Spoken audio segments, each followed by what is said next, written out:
Allah Subhanahu wa taala. Senantiasa diberkahkan ilmu dan rezekinya dan dimudahkan dalam segala urusan-urusannya.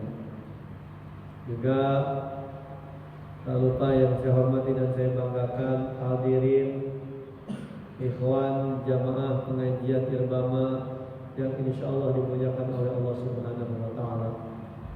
Insyaallah hadirnya kita dari tempat masing-masing ke masjid ini mudah-mudahan dalam ridho Allah Subhanahu wa taala dan mendapatkan ilmu yang bermanfaat. Amin ya rabbal alamin. Satu nilai tambahan pahala kalau ngajinya di masjid, kita dapat pahala sunnah apa? Iktikaf di masjid. Maka kalau lagi ngeriungnya di masjid, jangankan judulnya ngaji, judulnya rapat aja panitia PHB. Apa kan niatin iktikaf, apalagi ngaji. Itu salah satu keistimewaannya kalau ngajinya di masjid. Puji syukur kehadirat Allah Subhanahu wa taala. Teriring salawat salam kita sanjungkan, kita haturkan kepada baginda Nabi Muhammad sallallahu alaihi wasallam. Alhamdulillah di malam hari ini kita bisa kembali silaturahmi bertatap muka dalam agenda rutinan kita, yaitu pengajian Irbama. Mudah-mudahan Irbama senantiasa istiqomah dalam segala hal kebaikannya, khususnya di pengajian rutinnya. Mari kita sukseskan, kita dukung pengajian Irbama ini dengan kita meluangkan waktu untuk hadir. Ikhwan jamaah rahimakumullah, mohon maaf kalau minggu kemarin tidak bisa hadir karena ada kegiatan yang tidak bisa ditinggal. Insyaallah kita istiqomahkan kembali. Ikhwan jamaah rahimakumullah, dalam kajian kita di kitab Misbahul Dzalam, saya selalu berulang-ulang kali sebutkan pengarangnya karena supaya ingat dan supaya menjadi bentuk kebanggaan. Di mana kitab Misbahul Dzalam ini dikarang oleh karya ulama kebanggaan Betawi yang dimakamkannya di tanah Bekasi, yaitu Syekh Muhajirin Amsal. Nah, ini kitab yang ada di tangan saya adalah satu dari sekitar 36 karya tulis yang dikarang oleh Syekh Muhajirin Amsal. Dari beliau itu ulama tanah Betawi asli yang lahirnya di Kampung Cakung, meninggalnya di Bekasi Timur, ya, di Kelurahan Margahayu. Beliau sepenuhnya ngajinya itu di tanah Betawi, ya, dengan ulama-ulama Betawi pada zamannya sampai ke Banten beberapa burung, tapi nggak banyak, lebih banyak burung tanah Betawinya. Baru setelah itu beliau berangkat ke Mekah, menimba ilmu di tanah Haram Mekah. Lepas itu baru pulang dan mendirikan pesantren di Bekasi yang diberi nama pesantrennya An-Nida. Di kitab yang kita rutinkan ini adalah salah satu karya beliau dalam fan ilmu hadis, ya, kategorinya ilmu hadis fikih. Ada 4 jilid. 4 jilid itu 4 beginian berarti kitabnya. Nah, jadi ini itu kitab sarah. Nama kitab sarah itu artinya kitab penjelas, yang menjelaskan dari kitab yang disebut kitab matan. Kitab matan itu kitab intinya. Nah, diperjelas lagi, dikembangkan lagi oleh beliau. Nah, namanya Misbahul Dzalam.